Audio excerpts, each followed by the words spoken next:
కేశవ మాజీ సర్పంచ్ అనేది కాలు చూస్తున్నారు కానీ మా కాలు ప్రెసిడెంట్ అయినటువంటి పరికార మరియు నీవన గారికి రంగన్న గారికి దేవన్న గారికి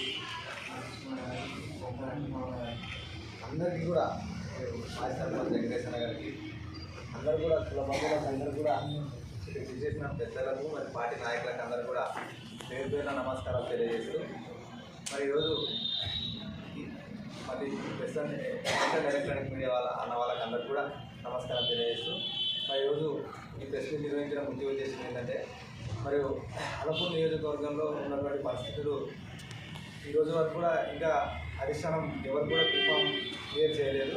మరి అందులో మేము కూడా నా భార్య ప్రేమలత నేను కులాంతర వివాహం చేసుకున్న నా భార్య ఎస్సీ మాకు కూడా ఇక్కడ అవకాశం ఉంది. ఎందుకంటే ముందు నుంచి కూడా ఏండ్ల నుంచి కూడా మేము పార్టీలో పనిచేస్తున్నాం. తెలంగాణ ఉద్యమం నుంచి ఉస్మానియా యూనివర్సిటీలో ఎన్నో దెబ్బలు తిని లాంటి దెబ్బలు తిని జైళ్ళకు పోయి కూడా రాష్ట్రం కోసం పోరాడినాం ఆ రోజు. మరి ఆ రోజు నుంచి కూడా ఈనాటి వరకు కూడా సీఎం కేసీఆర్ గారి నాయకత్వంలోనే మేమంతా పనిచేస్తున్నాం. ఎప్పుడూ ప్రజలకు అందుబాటులో ఉంటూ మరి పార్టీ యొక్క సంక్షేమ పథకాలను ప్రజలకు తీసుకువెళ్తూ ఉన్నాం. మరి ఈ తరుణంలో మేము కూడా ఈ అలంపూర్ నియోజకవర్గం నుంచి బీఫామ్ మాకు ఇవ్వాలని ఆశిస్తున్నాం. మొన్న కూడా కేటీఆర్ గారిని మేము తెలంగాణ భవన్లో నాకు కూడా పిలుపు వస్తే తెలంగాణ భవన్కి పోయి కేటీఆర్ గారిని కలవడం జరిగింది. మరి కేటీఆర్ గారు కూడా చాలా స్పష్టంగా చెప్పడం జరిగింది, మీ పేరు కూడా పరిశీలన ఉంది పల్లయ్య, ఖచ్చితంగా మీరు ప్రయత్నం చేసుకోండి, అవకాశం వస్తే ఖచ్చితంగా మీకు కూడా అవకాశం వరిస్తుంది, ఖచ్చితంగా మీరైతే మీ పార్టీకి పని చేసుకుంటూ ఉండండి అని మాకు స్పష్టమైన హామీ ఇవ్వడం జరిగింది. అందుకు మాకు కూడా సంతోషం అనిపించింది. మరి ఇప్పుడున్న పరిస్థితుల్లో నియోజకవర్గంలో ఆధిపత్య పూర్వ మధ్యలో పార్టీ నలిగిపోతుంది. అసలు నిజానికి ప్రజలు పార్టీ వైపే ఉన్నారు, కానీ ఈ నాయకత్వ లోపం వల్ల ప్రజలు ఎవరికి ఓటు వేయాలో అర్థం కాని పరిస్థితిలో ఉన్నది. అంటే ఏ వర్గంకి వస్తే మేము ఎవరికి వేయాలా, మరి వీళ్ళే కొట్టుకొని వస్తున్న పరిస్థితుల్లో ఈ మధ్యకాలం మళ్ళీ కొత్త వ్యక్తి పార్టీకి పనిచేయలేని వ్యక్తి మరి నియోజకవర్గంలో ఒక ఎమ్మెల్యేగా అవకాశాలు వస్తున్నాయని వింటున్నాం. మరి ఎంతవరకు సమాజం మరి ఈరోజు పార్టీకి ఎన్నో ఏళ్ళ నుంచి పనిచేస్తూ సేవ చేస్తూ మేము ఉన్న ఉద్యమం నుంచి పనిచేస్తున్నాం. మాలాంటి వాళ్ళకు వాళ్ళు కూడా సహకరిస్తే ఇప్పుడున్న ఎవరైతే ఇప్పించుకోవాలని చూస్తున్నారో వాళ్ళందరూ కూడా మాలాంటి వాళ్ళకు సహకరిస్తే మరి మేము కూడా పార్టీకి పనిచేసినాం కాబట్టి కేసీఆర్ గారికి కూడా పనిచేస్తున్నాం కాబట్టి ప్రజలు కూడా అందరూ కూడా హర్షిస్తారు.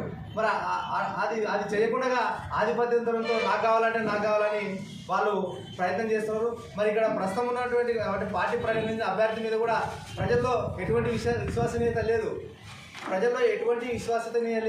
మరి అందులో వర్గపోరు మధ్య పార్టీ నలిగిపోతుంది. మరి ఈ తరుణంలో వాళ్ళకి ఎవరికి ఇచ్చిన బీఫామ్ పార్టీ ఓడిపోయే పరిస్థితి ఉంది 100%. ఇది ఎందుకంటే ఆల్రెడీ ఈ ఆధిపత్య పోరు అనేది చాలా తీవ్ర స్థాయికి పోయింది. నాదంటే నాది నడవాలంటే నాది నడవాలి అని అంటున్నారు. కానీ మరి ప్రజలు ఎటు పోవాలా, కార్యకర్తలు ఎటు పోవాలా, పార్టీకి సంబంధించినటువంటి లీడర్షిప్ ఎటు పోవాలా? మీరు కొట్లాడుకుంటే మధ్యలో మాలాంటి అందరూ పిచ్చోళ్ళు అనుకుంటున్నారా? ప్రజలు గమనిస్తలేరు. నియోజకవర్గంలో మీరు ఏ పార్టీ అభివృద్ధి చేసినారు మరి పార్టీ నుంచి?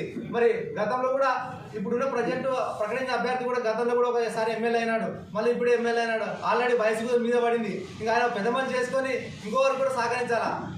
అట్లనే ఇంకొక ఆయన వచ్చిన ఆయన కూడా నాకు కావాలని పట్టుబడుతున్నటువంటి వ్యక్తులు కూడా మరి ఎవరు అనామకుల పేర్లు చెప్పి ఈరోజు పార్టీని కట్టబెడితే పార్టీ ఎట్లకెళ్ళి ముందుకు పోతుంది? ప్రజలు ఎట్లకెళ్ళి ఓట్లు వేస్తారు? మరి ఎట్లా అభివృద్ధి చెందుతుంది? అంటే ఒక కార్యకర్త వాళ్ళ దగ్గర పోయి ఏమి సమస్యల కోసం ఎట్లా మాట్లాడతాడు? మరి ఆ వ్యక్తి కూడా ఆలోచన చేయాలి. ఆయన కూడా పెద్ద మనిషి చేసుకొని మరి మేము నా భార్య ఒక మహిళ కూడా అలంపూర్ నియోజకవర్గం నుంచి అవకాశం ఇప్పిస్తే వారికి కూడా మేము రుణపడి ఉంటాం 100%. వారు కూడా సహకరించి మాకు అంటే అధిష్టానం చెప్పి మరి ఎవరు కాకుండా మూడో వ్యక్తి అయినటువంటి ప్రేమలత పల్లయ్య గారికి ఖచ్చితంగా బీఫామ్ ఇచ్చే విధంగా వాళ్ళు కూడా సహకరిస్తే బాగుంటుందని మేము ఆశిస్తున్నాం. ఇంకోటి కూడా అధిష్టానం ఖచ్చితంగా కూడా మా పేరు పరిశీలన ఉంది 100%. మాకి కేసీఆర్ గారి పైన పూర్తి నమ్మకం ఉంది, కేటీఆర్ గారి పైన కూడా పూర్తి నమ్మకం ఉంది. మేము ఆ విశ్వాసాన్ని పనిచేస్తూ ఉన్నాం. మేము వాళ్ళ విశ్వాసం మీదనే పనిచేస్తున్నాం.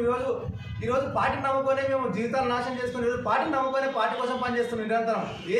ఏ ఒక్క ఆశించకుండా కూడా ఈరోజు నిరంతరం ప్రజలకి మరి పార్టీకి వారధిగా ఉంటూ అంటే ప్రభుత్వం ప్రవేశపెట్టిన సంక్షేమ పథకాలను ఈరోజు నిరంతరం ప్రజలకి చేరవేస్తున్నాం. మరి ఈ తరుణంలో మరి మేము కూడా బీఫామ్ కావాలని ఖచ్చితంగా చాలా రోజుల నుంచి ప్రయత్నం చేస్తున్నాం. అట్లే 2018లో కూడా నేను నామినేషన్ వేయడం జరిగింది. ఆ రోజు అధిష్టానం కూడా మాకు విత్డ్రా చేసుకున్నాం. అంటే ఆ అధిష్టానం పిలుపు మేరకు మేము విత్డ్రా చేసుకోవడం కూడా జరిగింది. మరి ఇవన్నీ ఉన్నాయి. మరి అదే తరుణంలో అలంపూర్ నియోజకవర్గంలో నేను